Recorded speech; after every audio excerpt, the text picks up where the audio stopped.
ఇదిగో ఇదే ప్రశ్న ఒకనాడు మనకందరికి ఎదురు కాబోతా ఉంది ఆ పరలోకంలో, ఆ యొక్క సింహాసనం ఎదుట. నా కుమారుడా, నా కొరకు ఎంతమంది ఆత్మలను నువ్వు రక్షించావు? ఈ లోకంలో నీ కొరకు నీకు అన్నీ ఇచ్చాను నేను. నీకు సగం ఆరోగ్యం ఇచ్చాను, సగం ఉద్యోగం ఇచ్చాను, మంచి డబ్బు ఇచ్చాను, సగం ఇల్లు ఇచ్చాను. నా కొరకు నువ్వు ఎన్ని ఆత్మలను రక్షించావు?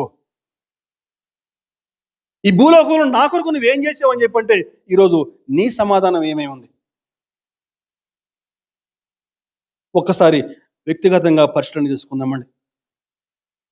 ఆ రోజు ధనవంతుడు అనుకున్నాడు, నా ప్రాణమా తినుము తాగుము సుఖించుము, అనేక సంవత్సరాలు సరిపడా విస్తారమైన ఆస్తిని కొరకు సమకూర్చి పెట్టాను.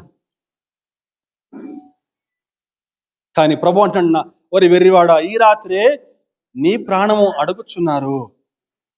నువ్వు సంపాదించినవి ఎవరు అవుతాయి? దేవుని కొరకు కాకుండా తన కొరకు ధనం కూర్చుకునే పరిస్థితి అంతా కూడా అట్లే అవుద్దండి.